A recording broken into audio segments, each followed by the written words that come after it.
Assalamualaikum warahmatullahi wabarakatuh. Perkenalkan, saya Sofi Nur Syahid, mahasiswa psikologi Universitas Ahmad Dahlan, akan berbagi sedikit ilmu tentang 4 model kekerasan anak dan bagaimana caranya Islam memandang. Sebelum kita mulai, alangkah baiknya kita membaca basmalah terlebih dahulu. Bismillahirrahmanirrahim. Innal hamdalillah nahmaduhu wa nasta'inuhu wa nastaghfiruh wa na'udzu billahi min shururi anfusina wa min sayyiati a'malina may yahdihillahu fala mudhillalah wa may yudlilhu fala hadiyalah. Asyhadu an la ilaha illallah wa asyhadu anna Muhammadan abduhu wa rasuluh. La nabiyya wa la rasula ba'da amma ba'du. Langsung saja. Anak merupakan karunia atau anugerah yang terindah yang diberikan oleh Allah Subhanahu wa Ta'ala kepada orang tua. Sudah sepatutnya anak harus dijaga dan dilindungi segala kepentingan dan hak-haknya. Melindungi anak bukan hanya kewajiban orang tua secara biologisnya saja, tetapi seluruh elemen masyarakat yang ada. Jangan sampai justru masyarakat melakukan kekerasan terhadap anak. Anak harus mendapatkan kasih sayang secara penuh, perhatian secara khusus dan serius. Hak-haknya seperti hak hidup, pendidikan, bersuara, dan lainnya juga perlu diberikan. Ia merupakan aset yang berharga, bukan hanya bagi kedua orang tuanya saja, tetapi bagi bangsa, agama, serta negara. Sudah sepatutnya seluruh elemen masyarakat melindungi anak-anak agar tercipta generasi-generasi yang lebih baik dari sebelumnya. Sebelum membahas kekerasan terhadap anak dalam perspektif Islam, mari kita bahas terlebih dahulu kekerasan terhadap anak secara umum. Kekerasan anak adalah segala bentuk tindakan kekerasan kepada anak, baik secara fisik maupun secara mental, yang dilakukan oleh orang tua atau orang lain, seperti penganiayaan, penelantaran, eksploitasi, mengancam, memaki, dan tindakan lainnya yang berpengaruh pada fisik dan mental seorang anak. Kekerasan anak dibagi menjadi 4, yaitu yang pertama kekerasan fisik. Ini yang mudah kita lihat, merupakan segala tindakan atau upaya yang dapat melukai fisik anak dan menimbulkan cedera ataupun luka. Seperti contoh memukul, menendang, menapar, dan lainnya sebagainya. Kedua, kekerasan emosi. Kekerasan jenis ini adalah segala tindakan, ucapan seperti meremehkan, merendahkan, memaki, ataupun mengancam.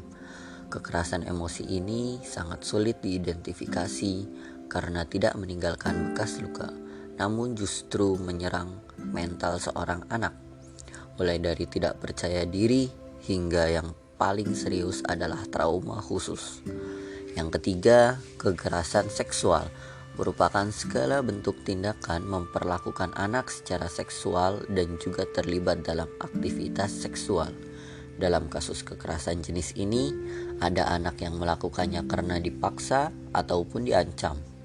Di satu sisi, ada pula korban yang tidak tahu dan tidak sadar apa dampak yang diterimanya. Keempat, kekerasan dalam bentuk pengabaian.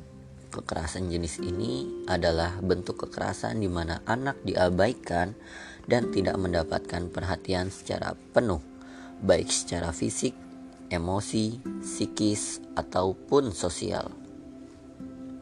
Di sini Islam memandang anak sebagai karunia yang berstatus suci. Ketika terlahir ke dunia, anak masih berstatus suci dan belum memiliki dosa. Seorang anak bisa menjadi karunia dan penolong di akhirat nanti jika orang tua mampu mendidiknya dengan baik. Namun anak juga bisa menjadi malapetaka jika orang tua gagal dalam mendidiknya. Di dalam Al-Quran sendiri terdapat 4 tipologi anak. Yang pertama, anak sebagai perhiasan hidup di dunia. Anak adalah perhiasan dalam kehidupan berumah tangga.